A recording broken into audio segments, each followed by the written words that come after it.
Hola, ¿qué tal? En nombre de la Coordinación Estatal de Capacitación del Organismo Público Descentralizado Servicios de Salud Jalisco, les damos la más cordial bienvenida a la penúltima sesión del curso titulado Guía de aplicación del protocolo para prevenir, atender, sancionar y erradicar los casos de hostigamiento sexual y acoso sexual en la Administración Pública del Estado de Jalisco. Su servidora, Yadi Gómez, les da la más cordial bienvenida esperando que sea una jornada de muchísimo aprendizaje. Con ustedes, mi colega, la licenciada Elizabeth Arias, quien presentará a nuestro ponente del día de hoy, que de antemano le damos las gracias por su disposición y tiempo y toda la apertura que tiene para brindarnos su experiencia y sus enseñanzas. Muchas gracias.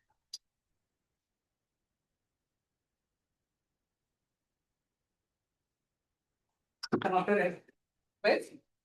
Ahí está, porque sigue.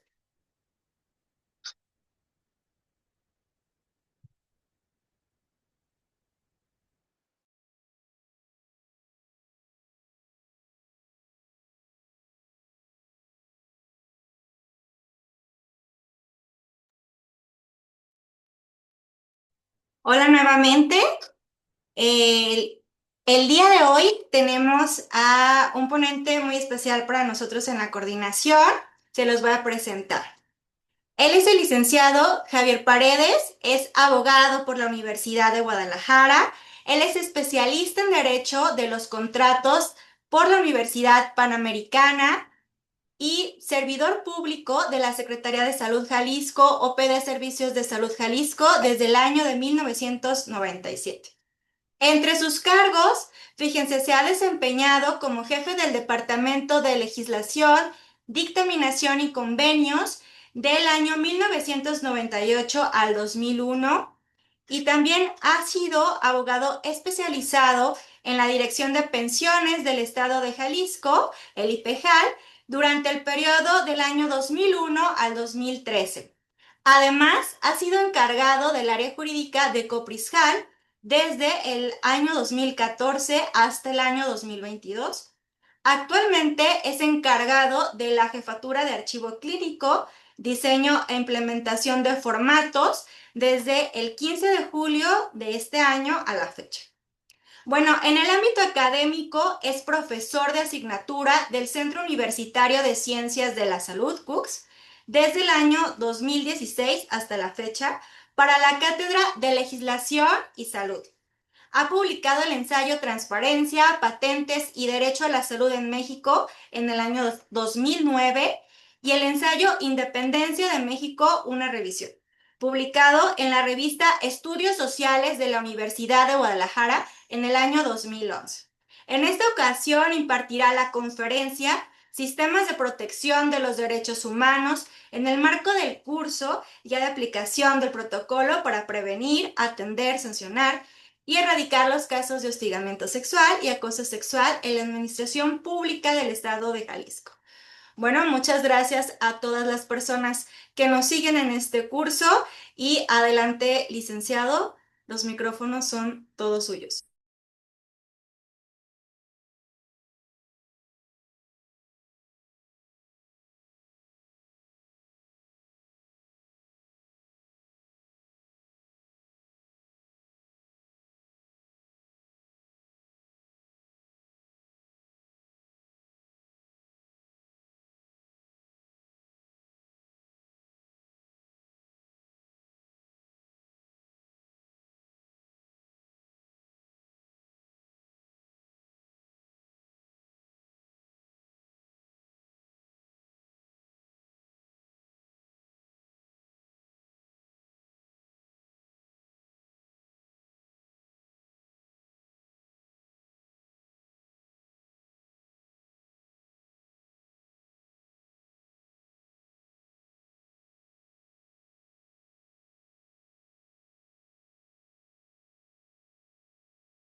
¿Qué tal?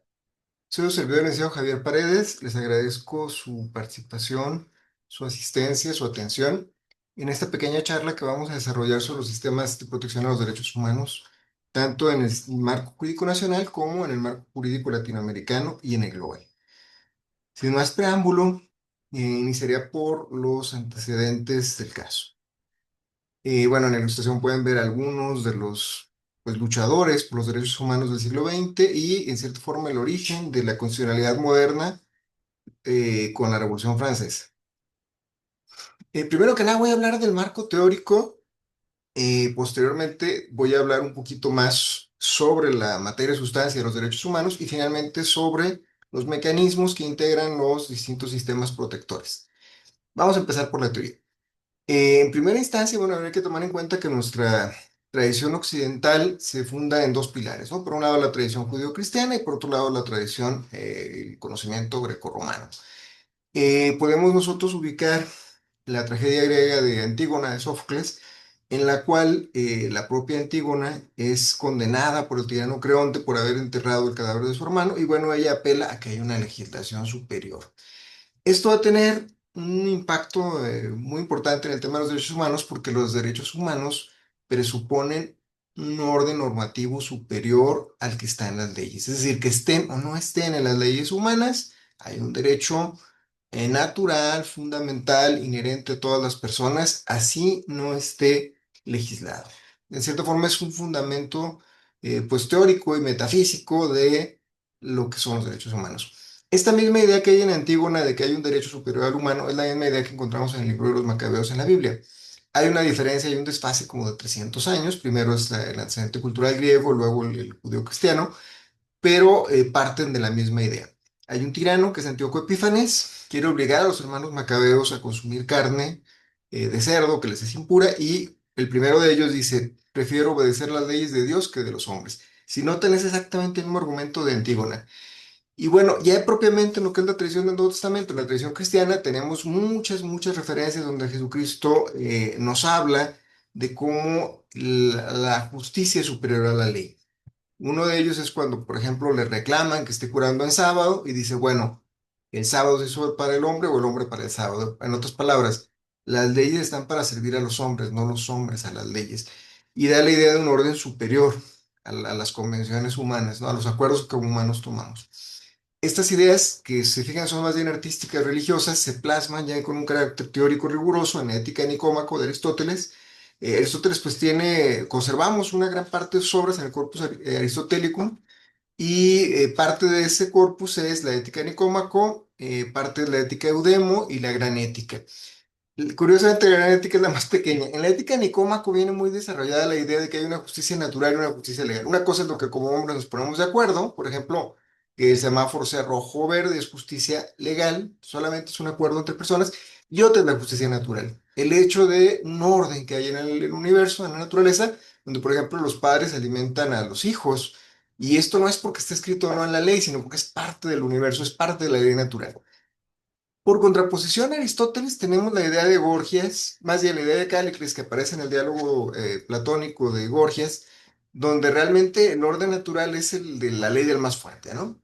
Es una idea parecida a la de Nietzsche, donde nos dicen es que hay un orden natural, un orden que está por encima de las leyes humanas, pero no necesariamente un orden benévolo, ¿no? Sino un orden que pudiera ser del más fuerte sobre el más débil, en virtud de que él puede sobre el otro. Tenemos entonces estas dos visiones antagónicas. En un occidente, en nuestra tradición jurídica, bueno, pues ha prevalecido la de Aristóteles y la del derecho romano en cuanto a que hay que buscar la justicia, pero la justicia como un bien común a la sociedad, no como patrimonio del fuerte. Este es un antecedente histórico muy curioso, al mismo tiempo es teórico y es histórico. La lucha por los derechos humanos se pelea en dos campos de batalla. Uno es en el campo de las conciencias como ideas y otro es en el campo de batalla de las armas, de la sangre y del hierro. Si no se complementan las ideas con las luchas sociales, pues no tendríamos derechos humanos. Entonces, estos dos hitos que les pongo en estas imágenes son importantes, son relevantes eh, por lo que significan para el desarrollo del concepto de derecho humano y de derecho constitucional. Uno de ellos es muy antiguo, es aproximadamente del siglo V antes de Cristo, que son las 12 tablas. Pero resulta que los romanos estaban divididos en plebeyos y en patricios, pero los patricios cambiaban las leyes cada que se les venía su regalada gana y ocasionaban perjuicios a los plebeyos. Un buen día se hartaron de tanto abuso y entonces todos huyeron. Se dieron a la fuga y subieron al Monte Sacro. Y en el Monte Sacro dijeron, no vamos a bajar, no vamos a trabajar, no vamos a pelear por ustedes hasta que nos den unas leyes claras. ¿Qué es lo que se tiene que hacer y cómo se tiene que hacer? Y esta exigencia de unas leyes claras, de unas leyes que no pudieran ser cambiadas a capricho, esta exigencia es la que dio lugar a las 12 tablas, que de un inicio fueron solamente 10 tablas, posteriormente se agregaron las tablas 11 y 12. Otra cosa que consiguieron los plebeyos en esa rebelión del Monte Sacro, pues fue que se nombrara un tribuno de la plebe, para que tuviera una especie de defensor frente al poder. Tenía unas funciones muy peculiares, de alguna manera pudiéramos emparentarlo con un defensor de derechos humanos, ¿no? Porque velaba, pues, por la mayoría de la gente, por la plebe. Eh, este caso de las 12 tablas, aunque no incluye propiamente ningún derecho humano en sí mismo, de manera a la que estamos acostumbrados como libertad, propiedad, igualdad, sí incluye implícitamente la idea, primero, del imperio de la ley, es decir, darle seguridad jurídica a las personas y que no te estén cambiando las reglas de juego. Segundo, de la igualdad ante la ley, el que no estén cambiando las reglas según la persona o la simpatía que se tenga hacia ella. Este ejemplo tan antiguo se complementa con otro muy similar, que ya es de la Edad Media, es la Carta Magna que firma Juan Sin Tierra en términos de una rebelión de los varones. John Lackland, o sea, John Carente de Tierras, se enfrenta a una rebelión de varones. ¿Por qué? Porque había nuevamente abusado de su poder. Si fijan, todo siempre va a ser una historia de abuso de poder y la reacción contra ese abuso de poder. Había abusado de su poder respecto de la exacción de impuestos, entre otras cosas. Entonces los varones se levantan y logran un poco doblegarlo. El que ven ustedes en medio de Juan Sin Tierra, de John Lackland y de los varones es Stephen Langton. Él era el arzobispo de Canterbury y fue el que redactó un documento que llegara a un acuerdo entre ambos. Este documento es la Carta Magna. La Carta Magna de 1215 es el antecedente de nuestras constituciones escritas, es un límite al poder real, es un límite al abuso de la autoridad frente a los ciudadanos y incluía ciertas disposiciones en cuanto, se hiciste, a la contribución de impuestos, que era una de las primeras causas de pues inconformidad de los varones. Pero más importante que esto, o quizá más importante que esto, es que incluye la cláusula que después fue conocida como habeas corpus y que de alguna forma se incorpora al derecho de amparo mexicano. Lo que dice la Carta Magna es que ninguna persona podrá ser detenida, exiliada, confiscada sin un juicio entre sus pares en el que se siga la regla de la ley. Tiene cierto resabio medieval y por eso, curiosamente, habla de los legisladores como dictando sentencia, al igual que los jueces. No había todavía una verdadera división de poderes y es normal que se mezclaran en esta Carta Magna. Pero bueno, esos son dos de los antecedentes más importantes y más antiguos, pero obviamente no son los que corresponden a nuestra sociedad moderna y contemporánea. Hubo desarrollos medievales en los siglos XIII y XIV. Aquí tenemos tres nombres, tres autores. Curiosamente, el primero es santo y los otros dos herejes y excomulgados. Santo Tomás toma las ideas de Aristóteles de que hay un orden justo, un orden de derechos que es superior a las leyes humanas y lo desarrolla más plenamente vinculándolo con la fe cristiana. Ahí ya no solamente se trata de una ley natural que se refleja en las leyes del hombre, como les ponía hace un rato, por ejemplo, el que los hijos sean alimentados por los padres o el que paguemos nuestras deudas o cumplamos nuestros compromisos, que sería como en un orden natural, o el acceso al derecho a la alimentación, eso es del orden natural, sino que lo eleva al orden sobrenatural. El universo tiene un orden, no es un caos, es un cosmos, el sol sale a ciertas horas, las constelaciones se mueven en cierta danza periódica y cíclica y exacta, o más o menos exacta, dirían los antiguos, y este orden que apreciamos en las cosas, el orden de las estaciones, el nacer, el vivir, el morir, este orden no existe per se, sino porque existía en la mente de Dios antes de crear el mundo. Entonces, esta mapa, este diseño, estructura de los planos del universo está en la mente de Dios y es una ley eterna. Cuando se da el acto de la creación, el universo es creado, entonces ese orden mental de Dios se plasma en la realidad material. Y ese orden viene a ser la ley natural. Si se fijan, no es más que los planes de Dios para el universo plasmados en la realidad material. Y luego los hombres tendríamos que observar estas reglas, estas leyes, y con base en ellas hacer nuestro derecho. Para que todo sea concordante, nuestras leyes deberán ser de acuerdo a la ley natural, como la ley natural es de acuerdo a la ley eterna. Y cierra esta consideración teológica el decir que como Dios no puede condenar injustamente a quienes no conocen sus leyes, desde el momento en que infunde el alma de cada ser humano, infunde en su corazón la idea de lo que es bueno y lo que es malo. Es decir, nuestra conciencia moral es innata y es una muestra de la existencia de una ley natural. Esa sería pues la teoría de Santo Tomás, que como les digo, pues vuelve a reflejar la idea de que los derechos humanos corresponden a un orden natural y están por encima de las leyes positivas que se puedan escribir por los hombres.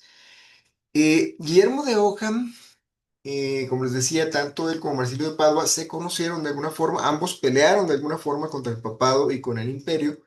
Y bueno, Ockham pues reivindicó la idea de que la persona tiene derechos frente al Estado, entre otros derechos, el derecho a la libertad de conciencia, a la libertad religiosa y a oponerse al tirano, a derrocar al tirano.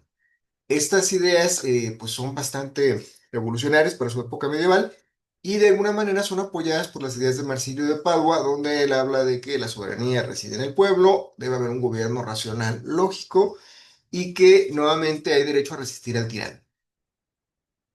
Eh, Llegamos ya propiamente a nuestros más cercanos antecedentes de las constituciones y los derechos humanos. Tenemos la gloriosa Revolución Inglesa de 1650, la Guerra de Independencia Norteamericana de 1775, la Revolución Francesa de 1789 y el alzamiento de Riego de 1820. Les hablo un poco de cada uno de estos. Pueden ver ahí la cara de cuatro personas que pudiéramos decir es la cara del poder. Está Carlos I, Jorge III, Luis XVI y Fernando VII. Y todos ellos, salvo Luis XVI, Luis XVI en menor grado, se caracterizan por su arbitrariedad frente al ciudadano, por el abuso del poder frente al pueblo. Y es muy peculiar que este abuso, este desgaste de la paciencia popular es la que lleva a las revoluciones, que a su vez llevará a las declaraciones de derechos humanos. Es decir, de alguna forma la paz es el fruto de la guerra y de alguna forma la bondad y la justicia son fruto del abuso de estos señores, ¿no?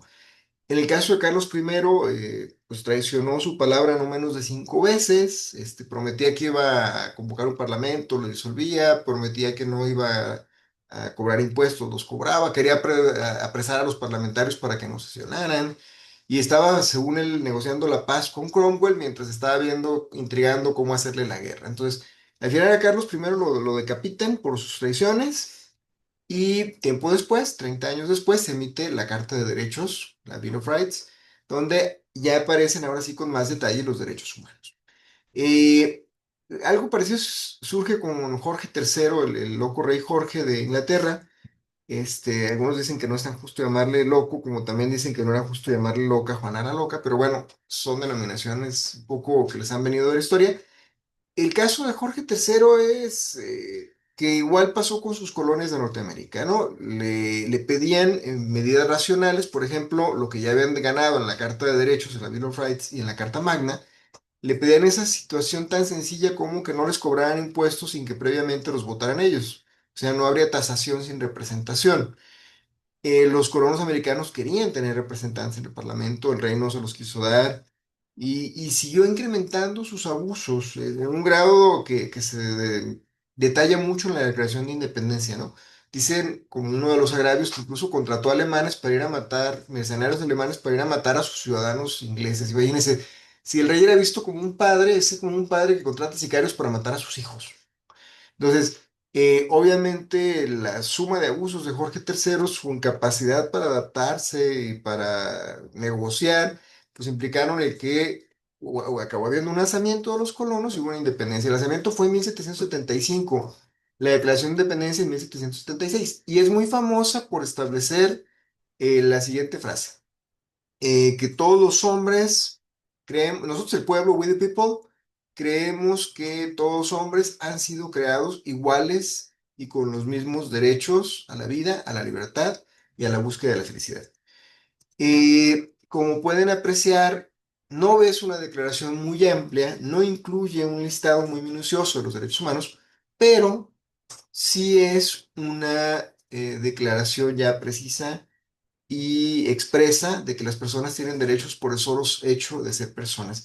Algo que no habíamos visto en los previos documentos, que son a veces más conquistas de una clase social. Por ejemplo, en la Carta Magna, pues fue la conquista de una casta de varones, no la de todo el pueblo, no la de cada persona.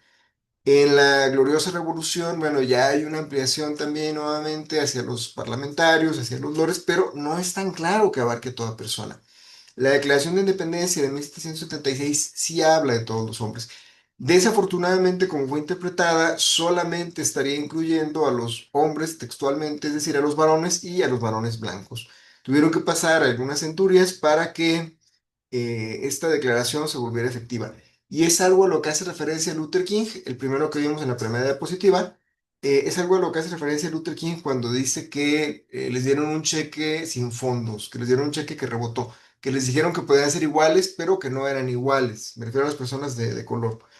Eh, entonces, bueno, fue un buen inicio, fue un buen marco de desarrollo, pero en ese momento no se concretó en la realidad, salvo para los hombres blancos, propietarios, casi que se pudieron decir heteropatriarcales. Eh, esta situación también es interesante de analizar. No surgió la Declaración de Independencia en un vacío. Anteriormente había habido un documento previo, un borrador bastante claro de el Buen Pueblo de Virginia, una declaración del Buen Pueblo de Virginia, que es previa a la de Independencia y que ya incluía muchas de las ideas que se sumaron en este documento fundamental de la historia norteamericana. Luego este caso, la de Revolución Francesa de 1789, donde el propio año de 1789 se hizo la Declaración de los Derechos del Hombre y del Ciudadano. De hecho, no es una, son varias. Hicieron una bastante, vamos a decir, pues liberal, podríamos decir un poco roja, y la matizaron, le dieron un matiz más conservador, más protector de las propiedades, por decir de alguna forma, y se hizo una segunda versión de la Declaración de los Derechos del Hombre y del Ciudadano y me parece que después hubo una tercera. Eh, la Declaración de los Derechos del Hombre y del Ciudadano va en razón específica de la monarquía de Luis XVI. Aunque no se destacó, a diferencia de Carlos I y Jorge III, no se destacó por ser un tirano abiertamente que traicionara su palabra una y mil veces. Sí, es caracterizado por la historia como una persona poco competente que llevó a la quiebra a su país. Una quiebra que en cierta forma ya venía anticipada por el lujo, el fausto que habían tenido los reyes previos como Luis XV. Eh, Como ustedes saben, el infortunado rey Luis XV fue decapitado y resultado de la Revolución Francesa, pues tenemos esta Declaración Universal. Finalmente, aunque no menos interesante para nosotros como latinoamericanos, es el caso del lanzamiento de Riego. No se suele hablar mucho de él para la historia de los derechos humanos, pero es importante. El rey Fernando VII el Deseado, que nuevamente, al igual que Carlos I y Jorge III, es famoso por sus traiciones. El rey Fernando VII el Deseado, bueno, pues primero traicionó a su padre, que era el rey Carlos, para quedarse con el poder. Después tuvieron que cederle el poder a Napoleón y luego pues traicionó a su patria dándole el trono prácticamente a un extranjero, a un francés. Después de haber traicionado a su padre y a su patria, los ciudadanos de España sacaron al ejército invasor, expulsaron a los franceses de España y entonces traicionó a su pueblo, porque su pueblo lo llevó con mucha estima a volver a reinar y lo primero que hizo él fue revocar la constitución donde se reconocían los derechos del pueblo. Es una historia de muchas traiciones consecutivas porque después lo obligaron a jugar la constitución y nuevamente la volvió a desconocer. Paréntesis, lo mismo pasó con John Lackland, con Juan Sin Tierra, con la Carta Magna. La desconoció y pidió al Papa que la aboliera. O sea, note que es una constante. Hay un tirano opresor, hay un exceso de agravios, hay una rebelión popular, hay un documento donde se plasma el logro de esta rebelión popular, pero luego hay una reacción nuevamente del poder a desconocer los logros que se han ganado. Esto me lleva a una idea muy de Rodolfo de Jering: los derechos que no se defienden se pierden. La única razón porque seguimos teniendo derechos a la vida, a la libertad, al trabajo digno, al salario, a la alimentación, al agua, es porque seguimos luchando por esos derechos. No hay un derecho que se gane para siempre. todos los derechos son parte de esta dinámica en la que se tiene que seguir luchando por defenderlos. Y es un compromiso de cada generación el que luchemos por defender los derechos que ya ganamos y por ampliar esos derechos. Eh, si se fijan aquí en el caso del lanzamiento de Riego y de la Constitución de Cádiz, hay como una inversión, a diferencia de los demás casos donde fue primero la rebelión y luego el documento. En este caso, el documento se hizo en ausencia del rey durante el mandato de José Napoleón y fue el rey cuando regresó que lo desconoció y entonces tuvo que hacer el lanzamiento de Riego para volver a darle vigencia y fuerza obligatoria a la Constitución de Cádiz de 1812. Esta constitución, a diferencia de los otros documentos que hemos estado platicando, no es muy amplia, hay que decirlo, en cuanto a, a los derechos humanos individuales, pero sí incluye más o menos los mismos que tenían los documentos medievales, o sea, el derecho a una seguridad jurídica, a no ser enjuiciado, a no ser privado sin un previo juicio, el derecho a que las leyes no se estén modificando a capricho del rey, es decir, habla más de estos controles del poder que indirectamente repercuten en la seguridad del ciudadano que propiamente de libertades, a diferencia de la Declaración de los Derechos del Hombre y Ciudadano de Francia. De estos cuatro documentos que tenemos aquí, el que es más explícito, más detallado y minucioso va a ser la Declaración de los Derechos del Hombre y Ciudadano de 1789, porque la Declaración de Independencia, como les digo, solo menciona tres: la vida, la libertad y la búsqueda de la felicidad, y la Constitución de Cádiz ni siquiera los menciona por su nombre, ¿no? De pasadita da a entender pues sobre la igualdad y la seguridad jurídica, pero nada más. Eh, ¿Cómo ha sido la historia de los derechos humanos en la normativa mexicana? Bueno, es una historia muy desigual. Si se fijan, llegamos tarde a este proceso. Hasta 1813, fíjense que todos los anteriores fueron del siglo XVII y XVIII, nosotros llegamos hasta el XIX. Hasta 1813 tenemos los sentimientos de la nación del cura José María Morelos, donde ya hay un bosquejo de derechos humanos. Obviamente está el decreto de abolición de la esclavitud del cura Hidalgo, pero bueno, eso es algo más bien anecdótico, no tuvo vigencia formal porque Hidalgo no tenía control en la República, eh, era más bien simbólico, podía haber apoyado al alzamiento contra los españoles, es decir, sí es un antecedente en materia de derechos humanos, pero quizá no eh, el más firme ni el más efectivo. En cambio, los sentimientos de la nación de Morelos sí fijan un molde, un diseño para lograr encontrar una historia constitucional en México. Y él sí gobernaba una parte del territorio nacional porque sí tenía tropas efectivas controlándolo durante varios años. De hecho, él tuvo un Congreso Constituyente, él tuvo una Asamblea Legislativa, toda una estructura de gobierno que Hidalgo no tuvo. Los sentimientos de la Nación de 1813 entonces hablan de la igualdad ante la ley y de la abolición de la esclavitud. Eh, por cierto, ninguno de los dos documentos, ni el de Hidalgo ni el de Morelos, van a hablar de la libertad religiosa o libertad de conciencia por razones quizá evidentes de sesgo. En ambos casos, ellos siempre hablaron que la religión única oficial de la República sería el catolicismo. Algo muy similar, si nos regresamos a la Constitución de Cádiz de 1812. O sea, tardó mucho en llegar la tolerancia religiosa a México.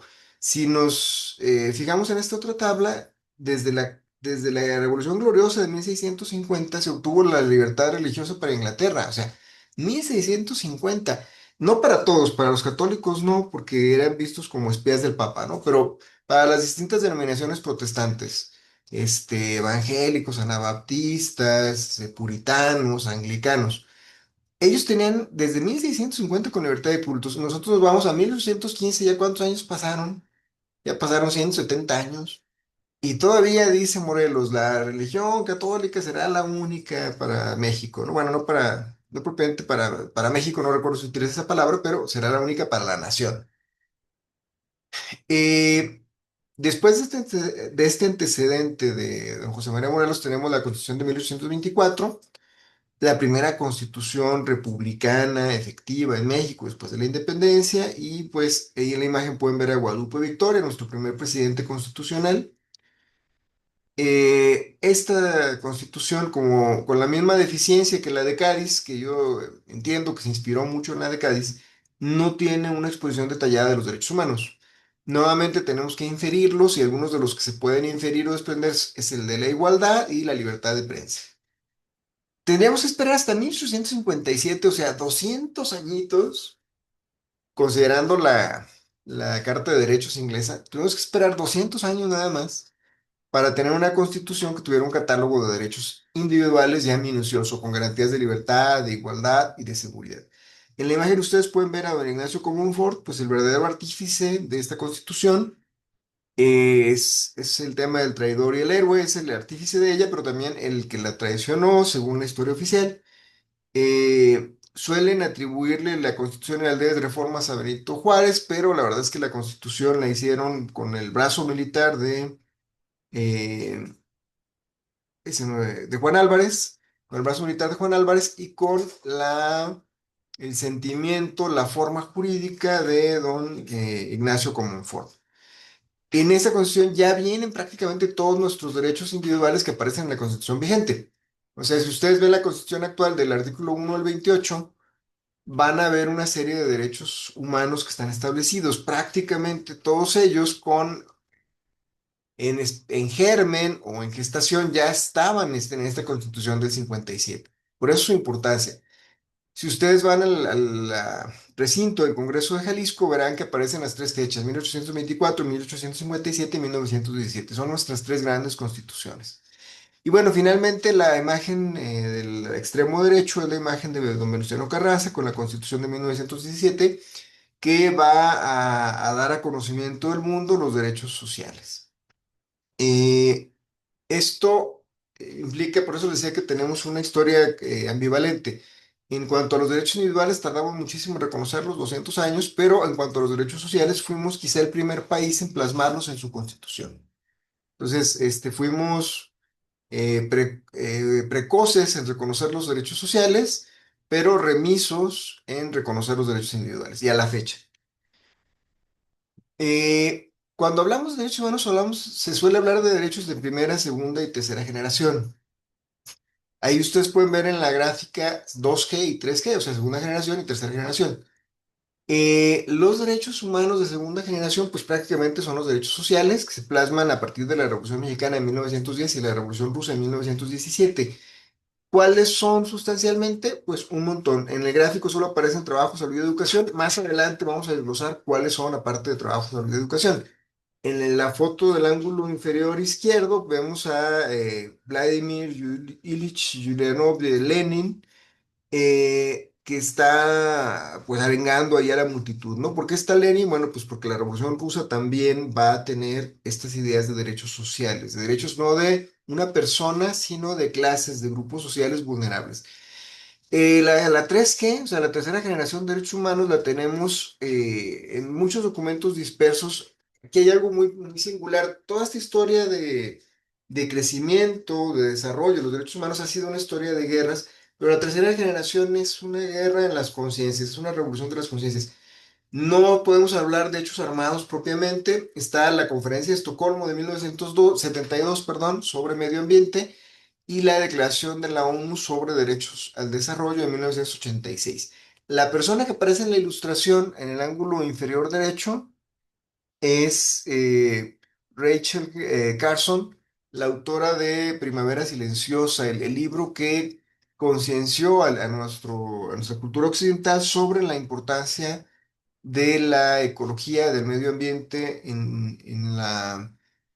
pues en la existencia humana, ¿no? En nuestro desarrollo, en nuestro bienestar, en nuestra plenitud.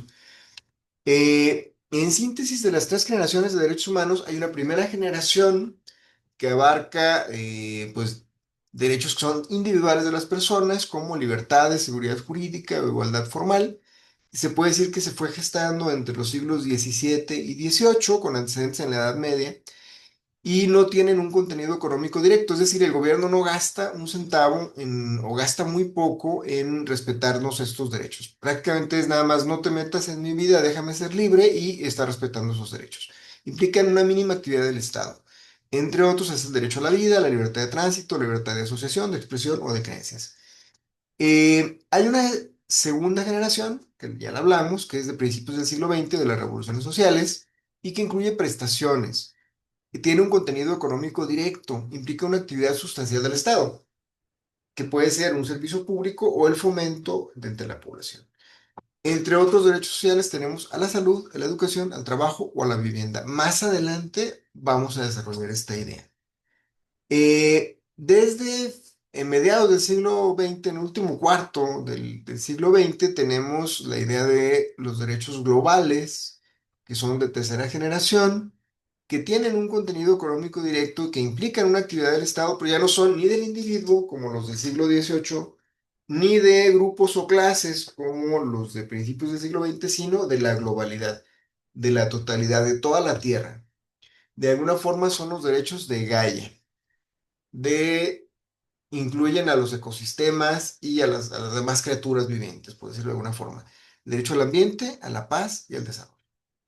Lo que caracteriza a los derechos humanos de tercera generación es que no puede haber el cumplimiento efectivo de ellos por parte de un solo gobierno, de un solo país.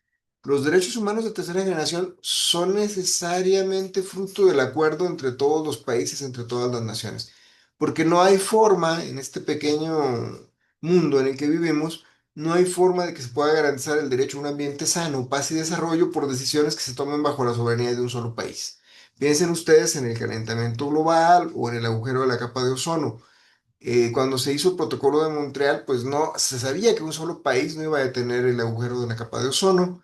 En el protocolo de Kioto y en el de París, en temas de calentamiento global, se sabe que un solo país no puede incidir. Entonces, estos derechos humanos de tercera generación son fruto también de una interacción internacional. Por un lado, hay una revolución de las conciencias, pero por otro lado, tiene que haber una gestión de instrumentos y organismos internacionales para poder hacerlos valer. Hasta aquí entonces hemos podido ver una narrativa más o menos genérica, la historia teórica, el desarrollo de lo que es la idea del derecho natural, los derechos humanos como derivados de un derecho superior al legislado por el hombre, y también el cómo esta lucha teórica por los derechos también va aparejada de una lucha práctica en las armas para acceder a estas prestaciones, estos derechos, estas libertades, siempre en pugna, siempre en lucha contra un poder arbitrario. Eh, Vamos en este momento a pasar a la segunda parte, que es el catálogo de los derechos humanos y sus características. Hice una clasificación poco convencional que creí tiene sentido. En primera instancia, estaremos hablando de derechos sobre el propio cuerpo, ¿no? Para partir un poco desde nosotros hacia el exterior. ¿Qué derechos tenemos como derechos humanos sobre el propio cuerpo? Bueno, a la vida y a la integridad corporal. Tenemos derecho a estar vivos y a estar enteros, ¿no?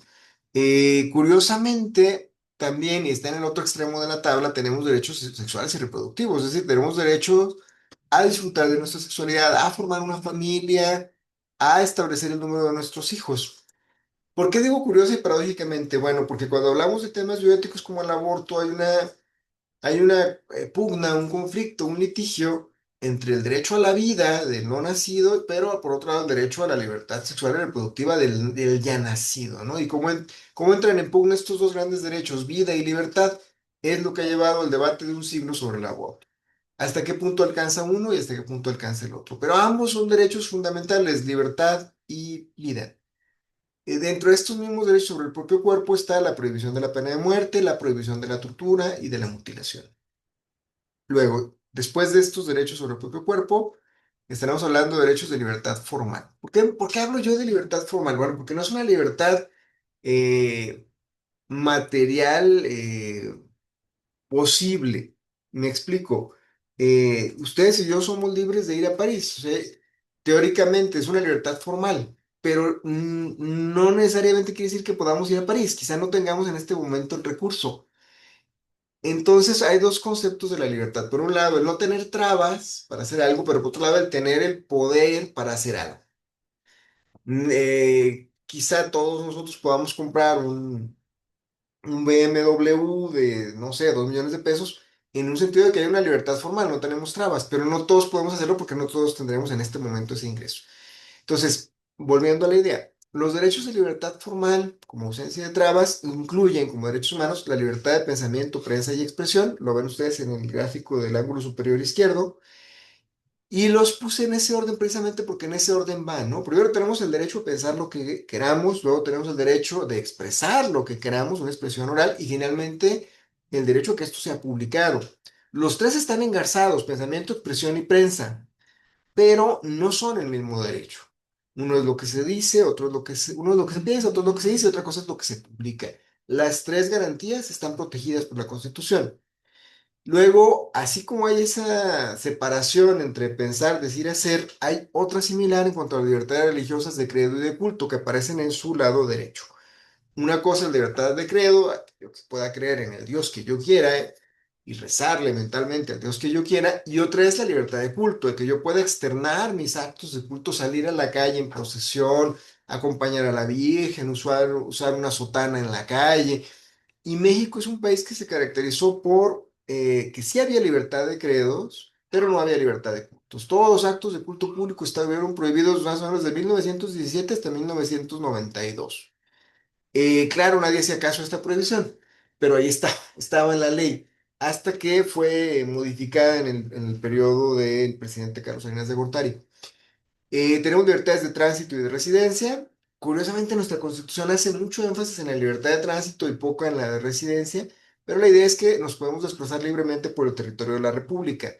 La segunda parte de este de desplazarse libremente es la residencia. Entonces, podríamos residir libremente en cualquier estado de la República. Otras constituciones son más precisas en cuanto a este derecho humano. El nuestro hace más énfasis en el movimiento que en la estabilidad. De manera un poco paralela, por eso los puse juntos. A la libertad de credo y de culto está la libertad de conciencia. No es lo mismo, pero está emparentado. La libertad de conciencia implica que cada quien podamos tener un credo ético, una escala valorativa. Y esto aplica también para quienes no creen en ningún Dios y en ninguna religión. Tienen derecho a tener esa escala de valores, esa conciencia ética. ¿Por qué es importante la libertad de conciencia en nuestro ámbito médico? Pues porque de la libertad de conciencia viene la objeción de conciencia. Y como ustedes pueden ver, puede o no ser laica, puede o no ser relativa a una religión. El hecho es que la persona tiene derecho a, de manera autónoma y responsable, imponerse sus propias normas éticas y morales que le permitan o no hacer ciertos actos. Hay libertad de trabajo, comercio e industria, también ahí se vinculan mucho, es decir, podemos trabajar en lo que queramos, vender lo que queramos, producir lo que queramos, siempre dentro del cumplimiento de normas de propiedad intelectual, derechos de autor y demás, pero hay el derecho y esencial. Hay libertad de reunión y asociación, nuevamente, si fijan, son derechos unidos. Una cosa es que nos asociamos temporalmente, digamos, nos reunimos temporalmente, digamos, para un meeting, y la otra es que ya nos podamos formar una asociación política, digamos, un partido o alguna asociación religiosa o algún sindicato. Hay libertades sexuales y reproductivas, nuevamente están unidas, pero no son lo mismo. Un tema es más enfocado a la sexualidad como fenómeno global y el otro es específicamente en cuanto a la procreación de hijos, ¿no? Y bueno, también tenemos libertades políticas. Y ese es otro aspecto muy interesante de nuestro sistema de derechos humanos. Generalmente, las libertades políticas no son englobadas dentro del mismo esquema de todos los derechos. De hecho, también los norteamericanos acostumbran llamarles a los primeros derechos civiles y a los otros derechos políticos. Hay esta tendencia a separar ambos, pero en la realidad no dejan de ser parte del mismo universo de derechos humanos. Para que se den una idea, cuando nuevamente en época de Carlos Salinas de Gortari se hizo la Comisión Nacional de Derechos Humanos, lo primero que dijeron que no podría conocer era quejas sobre temas políticos y electorales. O sea, siempre los han querido dejar al margen, pero no quiere decir que no sean parte del mismo universo, del mismo conjunto. Eh, ya vimos los derechos, me recapitulo un poco, ya vimos sobre el propio cuerpo, vida, integridad, sexuales, prohibición de tortura, ya vimos los de libertad formal y vamos a ver ahora los de seguridad jurídica. Los derechos de seguridad jurídica son derechos sobre derechos. Así de curioso como suena, no son metaderechos. Porque ¿de qué me sirve saber que tengo, digamos, libertad de tránsito si no puedo hacerla valer ante un tribunal? ¿De qué me sirve saber que tengo derecho a propiedad si alguien me quita la propiedad y no puedo recuperarla? Entonces, los derechos de seguridad jurídica son derechos que existen para garantizar los otros derechos. Y ustedes pueden ver en el ángulo superior izquierdo, pues un muro, ¿no? ¿Por qué un muro? Porque la legalidad, la constitucionalidad, la convencionalidad no son otra cosa más que muros frente al poder arbitrario. Son el muro en el que el débil se resguarda del poder del fuerte. El principio de legalidad implica que el Estado no puede hacer nada que no esté escrito en una ley. La convencionalidad y la constitucionalidad implican en nuestro sistema la superioridad de los derechos humanos en la Constitución y en los tratados internacionales. A eso me refiero con convencionalidad. Y bueno, dentro de estas mismas garantías de seguridad jurídica está la no retroactividad de perjuicio, o sea que no sacan mañana una ley para perjudicar lo que hiciste hoy. Y también el debido proceso. El debido proceso implica el que tengas derecho a ser escuchado, a que tengas derecho a argumentar, el que tengas derecho a presentar pruebas, el que tengas derecho a enterarte de qué se te acusa. Es decir, que toda la estructura, los mecanismos legales que se apliquen también tengan reglas justas. Es algo que yo les he hablado en otras ocasiones como justicia de medios y justicia de resultados. No basta con que el resultado sea justo, también tenemos que tener medios o procedimientos que sean justos, que permitan a todas las partes tener igualdad procesal. El derecho a la audiencia y defensa es parte del debido proceso, ¿no? Si te acusan de algo, si te demandan por algo, tienes derecho a que te escuchen y a defenderte. Otra parte es el derecho al acceso a la justicia. Nuevamente, este es un tema que podemos jalarlo hasta el Antiguo Testamento. Cuando van las dos madres a quejarse con el rey Salomón por el hijo robado, están buscando el acceso a la justicia. El acceso a la justicia es eso, que toda persona pueda acercarse a un tribunal que le resuelva los conflictos que tiene con las demás personas sin necesidad de acudir a la fuerza o a la violencia. Cuando se quiebra el acceso a la justicia, lo que surge pues son fenómenos de violencia por justicia por propia mano, ¿no? Los linchamientos, por ejemplo. Otro derecho de seguridad jurídica es a la no confiscación, o sea, el derecho a que tu propiedad sea respetada y el Estado no se la adjudique. Que esto, vamos a ver, es muy relativo. Hasta ahora todo este marco que les he dado es de los estados liberales y democráticos. Obviamente, si lo viéramos en el marco del derecho soviético, quizá no aparecería este derecho de propiedad de una forma tan absoluta, eh, o la libertad de prensa. Estamos hablando de un Estado liberal democrático como más o menos hubo en el mundo occidental desde 1950 hasta los años 2020, ¿no? Estamos en una quiebra de ese modelo, pero todavía subsisten muchas de estas ideas. El derecho a no ser detenido o no ser arrestado de manera arbitraria y la presunción de inocencia. Si recapitulamos con la historia que ya vimos, la Carta Magna y el habeas corpus, nadie puede ser detenido, encarcelado, exiliado o condenado a muerte sin un previo juicio que se base en la ley. Esa idea de la Carta Magna, que es el habeas corpus, desde el siglo XIV, sigue estando vigente en nuestros derechos humanos del siglo XXI. Es decir, es algo inherente a los mismos. ¿Por qué? Porque seguimos siendo humanos, seguimos cometiendo los mismos pecados. Es algo así como hablar del decálogo, ¿no? ¿Por qué siguen siendo los mismos 10 mandamientos? Porque la gente sigue siendo igual de malvada. Entonces, si los gobiernos siguen cometiendo los mismos actos como confiscar propiedades, arrestar arbitrariamente, pues seguirán existiendo esas garantías escritas frente a los gobiernos, frente a los poderes. Eh, Paso a lo que sería algo que le llamé derecho a un patrimonio personal, económico y moral. Si fijan, lo traté de dividir lo que es el propio cuerpo, lo que son las libertades, lo que es la seguridad jurídica, pero acá es lo que eres y tienes. Tenemos derecho a una propiedad privada, volviendo al tema de que esto no en todos los regímenes políticos se acepta, pero bueno, bajo nuestro sistema sí.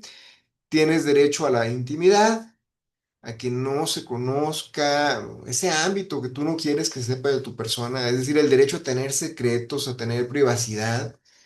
Tienes también el derecho a la inviolabilidad domiciliaria, que nadie entre en tu casa sin una orden y que esta orden solo puede ser dictada por un juez o por la autoridad sanitaria. Y nuevamente entramos al tema de salud. Tenemos el secreto de las comunicaciones, el derecho a que nuestros mensajes de teléfono, de nuestros correos, nuestras cartas no sean abiertas. Y esto me lleva a una situación anecdótica sobre el tema del el adulterio y el espionaje que se hace luego de las comunicaciones del cónyuge. Ya ha habido criterios en el sentido de que no es lícito a los esposos y esposas revisar las comunicaciones de los cónyuges, sino que esas pruebas no tendrán ningún valor y se considera como violatorias a la intimidad. O sea, si una persona recaba pruebas del adulterio de otra a través del espionaje para hacerlas valer en un juicio de divorcio, estas pruebas no tendrán valor. ¿Por qué? Pues porque están violando la privacidad de la persona, que es un derecho humano. Eh, en esta misma idea de qué es el derecho a quién soy y qué tengo, pues es la autonomía sobre el cuerpo, ¿no? O sea, yo puedo decidir a quién le dono un órgano o no, yo puedo decidir si dono para una transfusión sanguínea, o en última instancia, las personas también deciden sobre los cuerpos de sus familiares cuando han muerto, ¿no? Sobre los cadáveres de sus familiares. También tenemos un derecho a una propia imagen, a que nuestra imagen no sea usada sin nuestro consentimiento, no sea explotada comercialmente sin que nosotros seamos enterados, demos consentimiento, recibamos un beneficio. Esto pasaba mucho antes, sigue pasando un poco, de que de repente, por ejemplo, los niños que ganan un concurso en un colegio, pues los ponen como publicidad del colegio. Pero esta publicidad que se hace del colegio, pues es una publicidad ilegal, además viola la imagen de sujetos muy vulnerables, son los menores de edad. Para proteger este tipo de cosas, el Instituto de Transparencia y de Protección de Datos Personales, a nivel nacional, lo que era el INAI, establecía sanciones muy graves. Habrá que ver con todas estas reformas que ha habido en los últimos 2 años en materia de transparencia, quién queda como autoridad garante para sancionar la violación de nuestra propia imagen. Es un tema más de desarrollo futuro, queda más bien en el tintero que de explicárselos, más bien quedemos a la expectativa a ver cómo se regula. Eh, Finalmente, bueno, no tan finalmente, los derechos sociales y económicos. Todos los que hablamos previamente eran derechos individuales, o sea, la libertad, la igualdad, la seguridad, pero esos ya son derechos sociales o económicos porque son de clases sociales, de grupos sociales y porque implican una actividad del Estado con un consumo de recursos. El Estado se obliga a proveer bienes y servicios, a gastar en esos bienes y servicios. Y bueno, entre otros son los que están en el artículo cuarto constitucional, creo que son los más importantes o de los más importantes en el tercero y en el 123. Creo que ahí podemos abarcar todo lo que ustedes ven en esta diapositiva. Tenemos derecho al agua, el agua es más que un bien, es un derecho humano. Tenemos derecho a la vivienda y obviamente no es el agua así de por sí, nada más, ¿no? Tiene que ser agua en cantidad suficiente, en calidad suficiente, potable o inocua y con la uniformidad y constancia sin suspensiones del servicio. En otras palabras, el servicio del agua debería cumplir con suficiencia en cantidad, regularidad de suministro que no se interrumpa y una calidad adecuada para su uso humano. Tenemos el derecho a la vivienda, el derecho a una alimentación, el derecho a la protección de la salud, el derecho al deporte, a la educación, al trabajo digno y a la cultura. Como les digo, si ustedes leen el artículo cuarto constitucional, podrán ver en detalle prácticamente todos estos derechos, excepto el 123, que es el trabajo digno, y el tercero, que es educación. Es algo bien peculiar. Si nos regresáramos, voy a regresar un poquito. Podemos ver que dentro de las libertades está la libertad de trabajo. Y en ese artículo, es el quinto, nos dice que podemos tener trabajo o no tener trabajo, que nadie puede ser obligado a hacer trabajo, a menos, esa parte ya no la expliqué por la amplitud del curso, pero nadie puede ser obligado a hacer trabajo a menos que se trate de trabajo forzado como parte de una pena de prisión, sea el servicio social de los profesionales cuando estudian una carrera, el servicio electoral, el servicio de jurados. Entonces son muy pocas las excepciones en las cuales nos podrían obligar a trabajar. Por regla general, según el artículo quinto, tenemos derecho al ocio, es algo muy peculiar. Pero, y me regreso nuevamente a la diapositiva, en el 123 dice que estamos obligados al trabajo digno y socialmente útil. Y uno dice, bueno, pues entonces tengo derecho a la holganza o tengo que trabajar. La verdad, esta aparente contradicción entre el quinto y el 123 se da por la época en que se redactan. El artículo quinto se da bajo las revoluciones liberales del siglo XIX y el artículo 123 bajo las revoluciones sociales del siglo XX.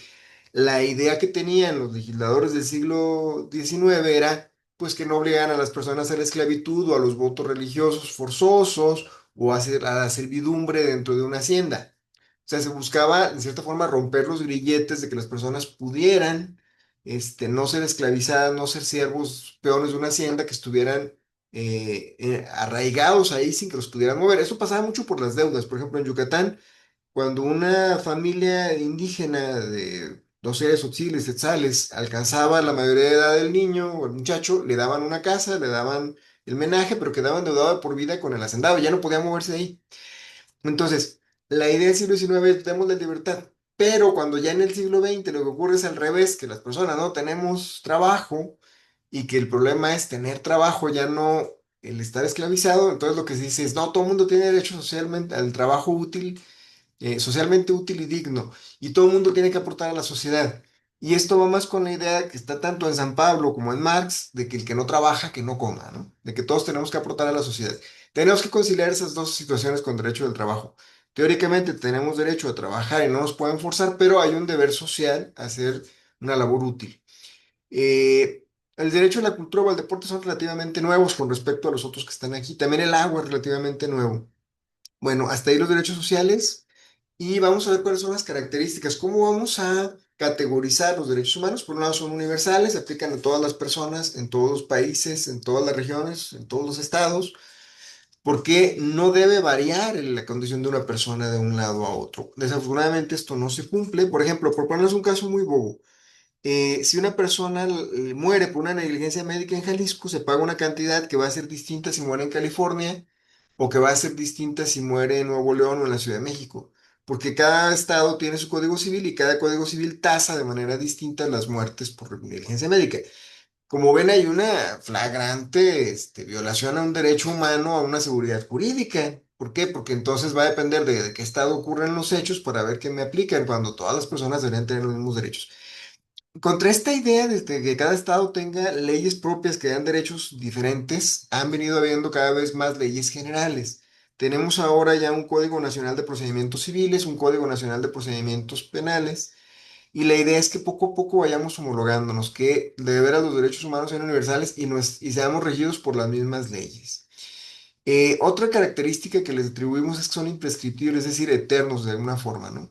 Existieron en el pasado, aunque no lo reconocieran los gobiernos, y van a existir en el futuro, aunque los nuevos gobiernos no lo reconozcan. Imagínense que un buen día amanecemos con que las mayorías camarales borraron todo el primer capítulo de la Constitución, el artículo 1 al 28. No porque los hayan borrado dejan de existir. Los derechos humanos seguirán existiendo y tenemos que ir peleando por que se restablezcan. Y eso me lleva a la otra característica, que son inviolables o resilientes. Es decir, que una vez que son borrados, tenemos el derecho y el deber de restablecerlos. Por eso siempre hay una especie como de resiliencia en el derecho humano. Tiene que regresar a su estado anterior. Pero también son progresivos. Como ustedes pudieron ver con las tres generaciones de derechos humanos, la 1G, 2G, 3G, estos derechos van creciendo con el tiempo. Es como un árbol que va dando ramas y va dando frutos. En la medida en que los derechos humanos van siendo reconocidos, van ampliando nuestra gama de protección legal. La idea es que no debería de ser regresivo. En la realidad hay muchas reformas regresivas. No quisiera darle muchos ejemplos, pero uno en particular para que se vea que no es un tema de política actual. En el año 2012, a nivel estatal, está el gobernador Aristóteles Sandoval por entrar y estaba pues, por salir Emilio González. Y en el año 2012 también, que estaba por salir Calderón y por entrar Peña, hubo una reforma laboral federal y una reforma laboral estatal, y ambas reformas fueron regresivas porque privaron a los trabajadores al derecho a los salarios caídos completos, que era un derecho que ya tenían. Entre otras muchas cuestiones. Entonces, noten cómo algunas reformas sí podrán ser regresivas, pero está en la teoría y en el espíritu de estos derechos y que podamos revertirlas. Eh, los derechos humanos, por otro lado, son indivisibles, como una cadena. Si se rompe un eslabón, se rompen todos, ¿no? De alguna forma. Si, por ejemplo, una persona le viola su derecho a moverse de un lado a otro, pensemos en la comunidad esta de la Nueva Jerusalén en Michoacán, que no se pueden mover de su pueblo. Si le impedimos el derecho a moverse, a trasladarse, esos niños de la Nueva Jerusalén, pues no pueden acceder a la escuela. Entonces violamos su derecho a la educación. Como ya se violó su derecho al tránsito y a la educación, pues los niños no pueden acceder a un buen trabajo. Entonces se viola el derecho a un trabajo digno. Pero como ya no acceden a un buen trabajo, pues no pueden comer bien. Entonces se viola el derecho a la alimentación. Como ustedes pueden ver, la violación de un derecho siempre lleva implícita la violación de otros porque todos están correlacionados. Y bueno, finalmente son inalienables, es decir, no están en el comercio, no podemos vender nuestro derecho a la libertad o a la vida o a la búsqueda de la felicidad, no lo podemos hacer legalmente, sabemos que se hace de manera ilegal, por eso se trata de personas, pero legalmente no se pueden vender, no se pueden donar, no se pueden abandonar, están siempre unidos a la persona. No, alienar es hacer ajeno, no los podemos hacer ajenos. Bueno, hay una situación interesante con el derecho a la salud. ¿Se acuerdan que les decía que era un derecho social? Pues bueno, la verdad es que también tiene una dimensión individual. Es un derecho que tiene las dos facetas. Por un lado es un derecho individual, por otro lado es un derecho social. Como derecho individual es el derecho del paciente a su libertad de autonomía, a tomar sus propias decisiones sobre el tratamiento médico, a aceptar un tratamiento, a abandonar ese tratamiento o a regresar a tomar ese tratamiento. Muchas veces como personal médico tomamos una actitud paternalista donde los regañamos porque no se apegan, o ya no quieren darles el servicio. Esto me tocó verlo hace poco, es una cosa un poco aberrante. en una unidad médica del interior del estado, una persona que ya había firmado su alta voluntaria, que quería reingresar, muy grave, y no la querían dejar reingresar porque ya había firmado el alta. No, es parte de su autonomía y no podemos abandonar al paciente que se muera solo porque ya firmó el alta voluntaria. Tiene derecho a revocar su alta voluntaria. Entonces, esa es una dimensión del derecho de la salud como un derecho de libertad. Aunque generalmente la que más van a ver en los libros de texto es el derecho a la salud como un derecho social. Implica actividad del Estado para proporcionar un servicio de salud, implica responsabilidad social para financiarlo. Eh, ¿Qué onda con los derechos de los pacientes? Bueno, aquí tenemos dos diapositivas muy breves sobre los derechos de los pacientes. Podemos clasificarlos así muy a grosso modo, muy grosso modo de dos formas. Hay derechos que son reflejo de los derechos humanos y hay otros que son adecuaciones a la vulnerabilidad. ¿Cuáles son reflejo de los derechos humanos? Bueno, por ponerles un ejemplo, si la libertad es un derecho humano, pues un derecho del paciente pues va a ser su autonomía. Si la dignidad es un derecho humano, un derecho del paciente es el trato digno y profesional del médico. Si la intimidad es un derecho humano, pues un derecho del paciente es el derecho al secreto profesional. Realmente nada más son derivaciones, son reflejos. Pero, esta es la otra parte interesante, algunos no son reflejos. Son necesidades muy específicas de las personas porque están vulnerables, porque están en una situación asimétrica respecto al médico. El médico suele estar sano y el paciente no. El médico tiene conocimiento técnico y el paciente no. Entonces, ¿qué ocurre con esta vulnerabilidad por la falta de simetría? Por la simetría, que es la que se simboliza con este esquema que tenemos aquí de bolitas rojas y azules. ¿Qué pasa con la simetría? Bueno, si el paciente no tiene conocimiento técnico, ¿cómo voy a suplirlo esa deficiencia? Bueno, pues con el consentimiento informado, donde se le va a dar el conocimiento técnico. Eso va a ayudar al paciente a saber qué es lo que está pasando. Si el paciente tiene falta de conocimiento, ¿cómo lo ayudo? Bueno, pues le voy derecho a una segunda opinión para que pueda informarse mejor y formar una idea de cuál va a ser su decisión. Si el paciente no conoce su salud, bueno, pues tiene derecho al expediente clínico para que pueda llevarlo con otro médico que le explique. Entonces, si se fijan los ejemplos que aparecen como A1, A3, son derivados de la simetría de conocimiento y de salud entre el médico y el paciente. Igual el ejemplo 2, ¿no? La falta de discernimiento. Imagínense un paciente que tiene un problema mental. Pues tiene derecho a nombrar un representante o tiene derecho a tener un representante. En el caso de los pacientes terminales que suelen tener encefalopatías, no sé, hepática, estos pacientes tienen derecho a nombrar un representante a futuro. Pero si fijan, estos derechos específicos de los pacientes derivan de su fragilidad, de su vulnerabilidad. No son un reflejo de la Constitución, sino de su condición especial y de lo que ellos ocupan. No voy a hablar de derechos de los pacientes en detalle porque no es el tema de la plática. Muy genéricamente, les diría que hay pues dos grandes grupos o dos grandes formas de verlos. Por un lado son los derechos del paciente en general, que nos abarcan pues derechos de dignidad, de autonomía, del servicio o de su información. Y por otro lado están los derechos del paciente en lo individual, según el grupo al que pertenece. Vamos a decir que son derechos de pertenencia transversales. Son derechos por ser mujeres o por ser niños o por ser ancianitos, por ser adultos mayores, por ser de pueblos originarios, por ser afrodescendientes, por ser mujeres, por ser terminales, por tener VIH o por tener padecimientos mentales. Cada uno de estos grupos vulnerables tiene grupos de derechos en específico. Por ejemplo, el derecho de los pacientes psiquiátricos que han sido internados en una institución, pues el derecho a conocer su diagnóstico y a tener una oportunidad de salir de ese internamiento involuntario o de urgencia, como se le llama ahora. Bueno, hasta aquí entonces hemos abordado derechos humanos sobre el propio cuerpo, derechos que son libertades, derechos sobre la identidad y la personalidad, el patrimonio, derechos sociales y bueno, los derechos del paciente. A continuación, y con eso estaríamos concluyendo, estaremos analizando de manera somera cuáles son los sistemas protectores de estos derechos humanos. Y bueno, de entrada, ya hablamos de toda la gama de derechos que tenemos en México, pero ¿cómo se garantizan estos derechos? ¿Quién los va a garantizar? ¿Cómo los puedo hacer valer? El sistema constitucional mexicano establece como medios prioritarios, originales, históricos, pues el juicio de amparo. Si alguien sufre una violación de derechos humanos, pues puede acudir libremente al juicio de amparo para protegerlos. Ley que, por cierto, también acaba de ser modificada y que también habrá que ver cómo va a funcionar con la reforma judicial. Pero esa es otra historia. Y bueno, ya más recientemente hay un juicio de protección de derechos político-electorales. Como les había anticipado, nuestro sistema siempre tiende a separar los derechos político-electorales del resto de los derechos humanos.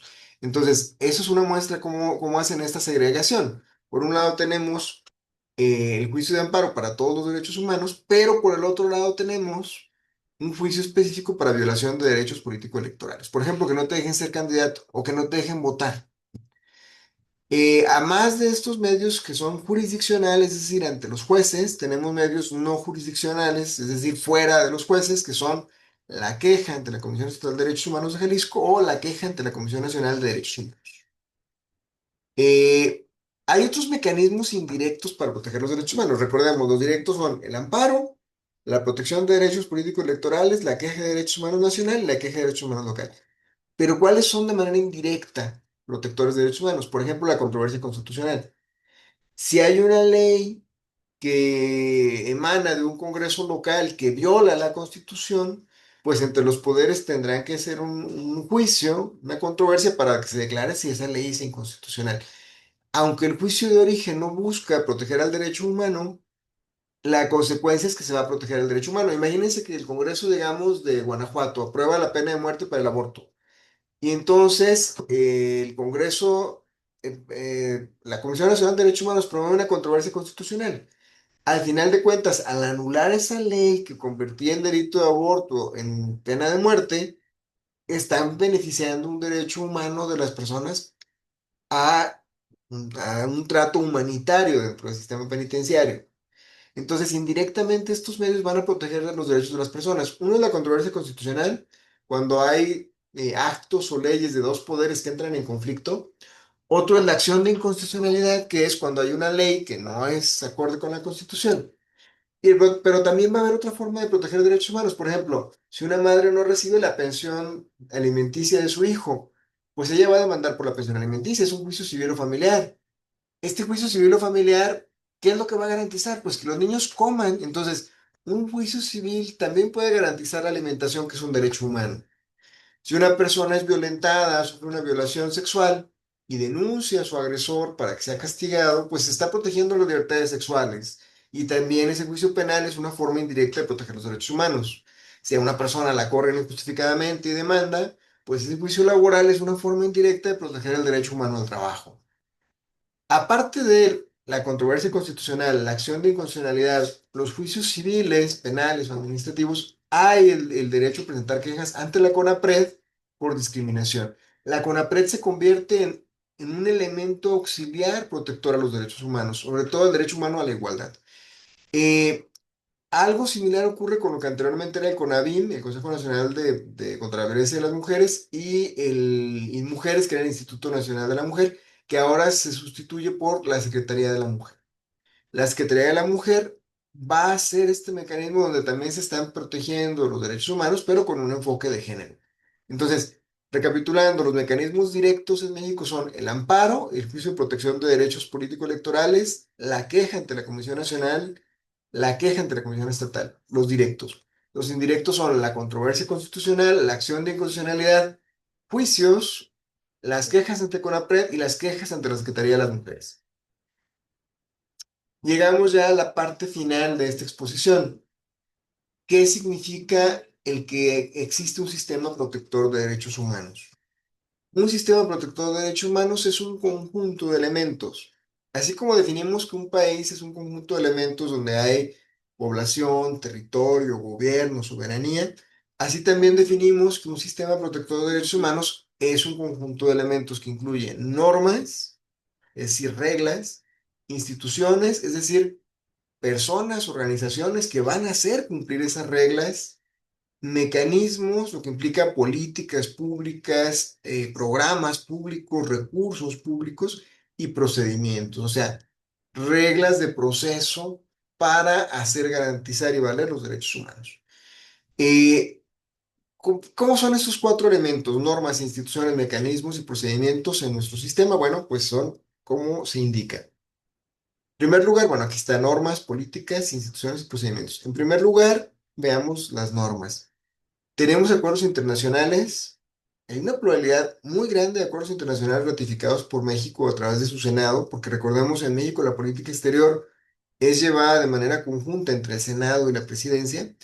Hay un conjunto de acuerdos internacionales ratificados por México, está la Constitución, los reglamentos, las leyes y los reglamentos. En todo ese marco jurídico va a haber o puede haber derechos humanos, principalmente en la Constitución y en los tratados internacionales.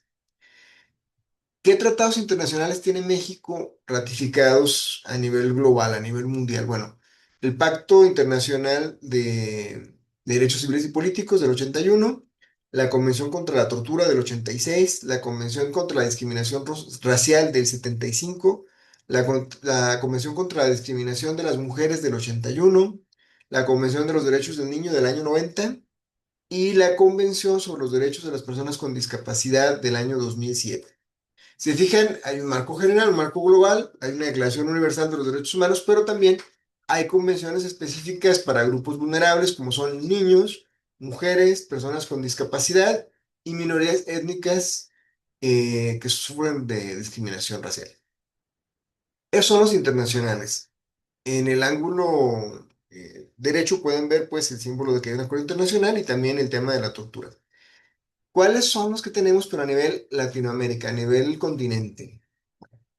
Las convenciones que tenemos en materia de derechos humanos en Latinoamérica son la Convención Americana de Derechos Humanos, el Pacto de San José, que reconoce la competencia de la Corte Interamericana de Derechos Humanos, la Convención Interamericana para Prevenir y Sancionar la Tortura. Se fijan que se repite con el anterior, o sea, tenemos un convenio internacional de contra la tortura y otro convenio que es americano. La Convención sobre la Desaparición Forzada de Personas, la Convención para Prevenir y Sancionar y Erradicar la Violencia contra la Mujer de Belém do Pará, del 98, y la Convención para Eliminar Formas de Discapacidad, todas las formas de discapacidad del año 2000. Note cómo se repiten tanto la de discapacidad como la de la mujer, como la de la tortura. O sea, realmente es como un eco, un reflejo los acuerdos internacionales contra los latinoamericanos.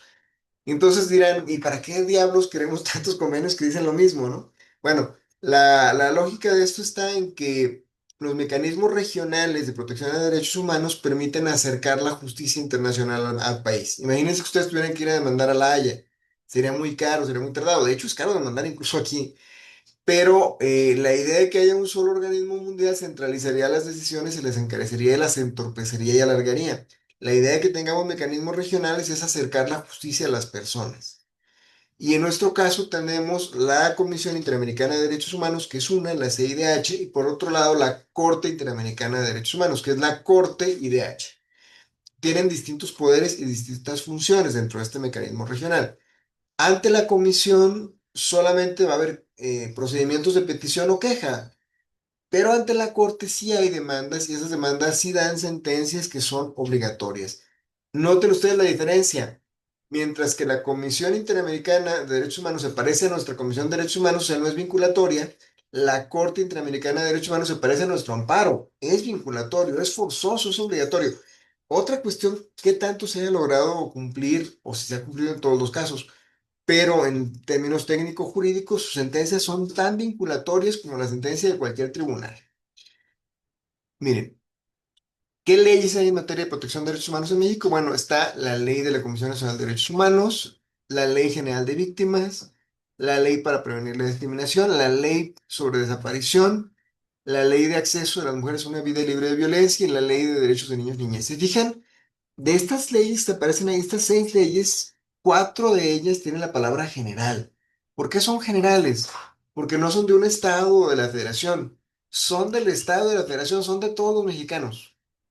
Es parte de lo interesante de este marco de derechos humanos. No son leyes propiamente de un estado, ley estatal, tampoco son leyes de la federación, ley federal, que fuera para el Distrito Federal, no, bueno, para el Distrito Federal, para las zonas federales.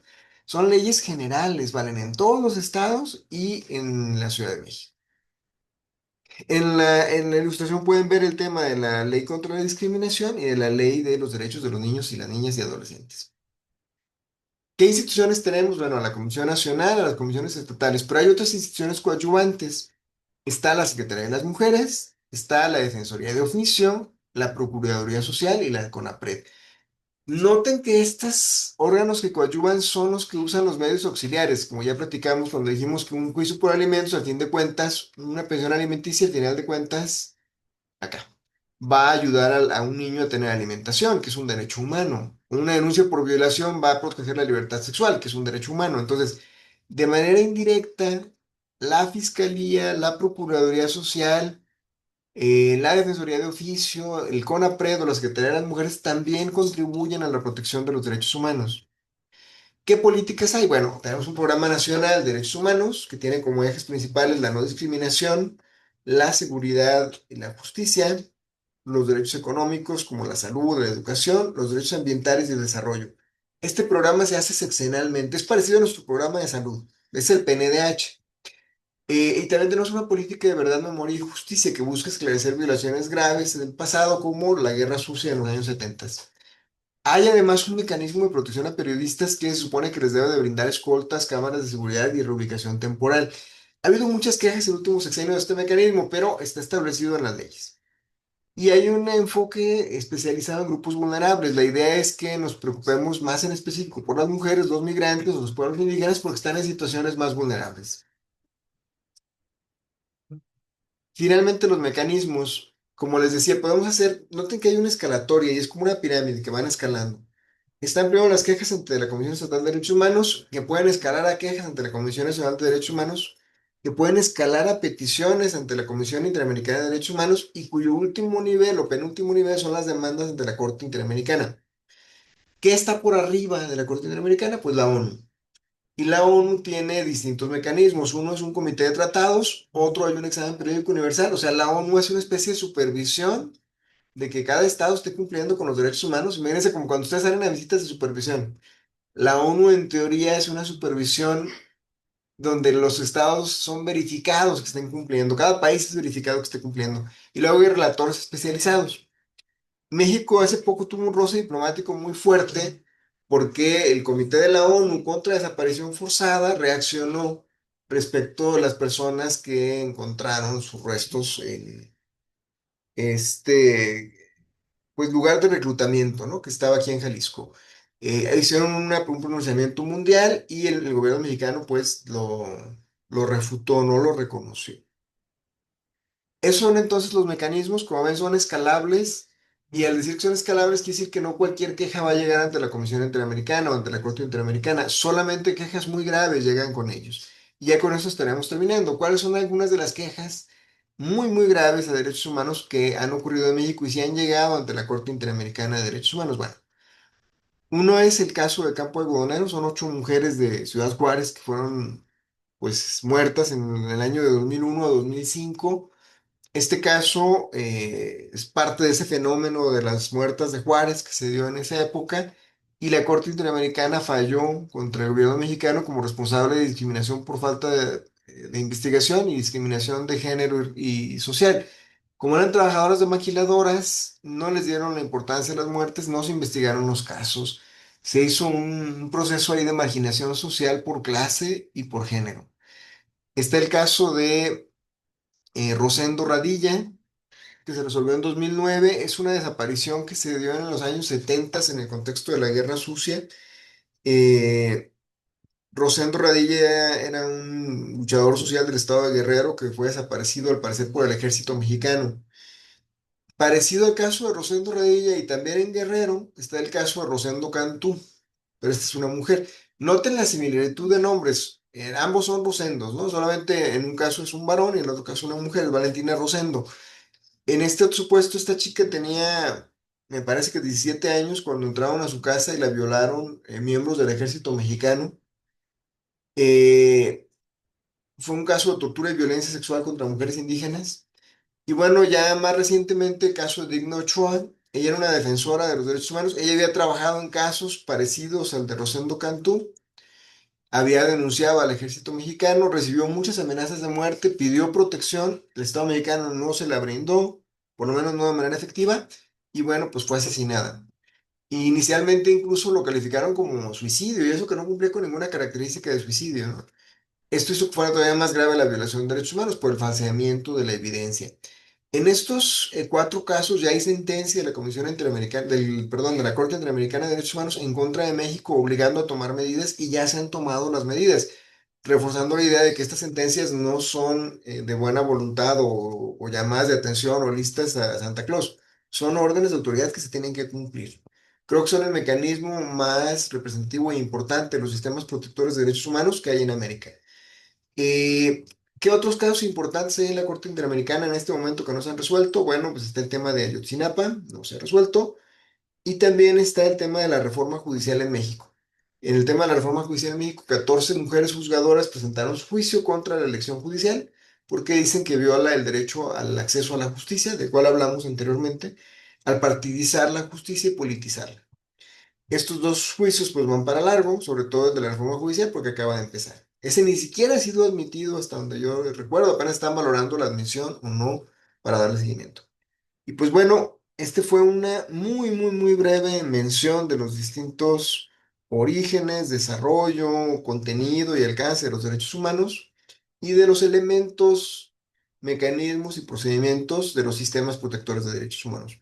Les agradezco mucho su atención y quedo a sus órdenes en la bueno, dirección electrónica de correo que se pone a su consideración en esta presentación. Por su atención, muchas gracias.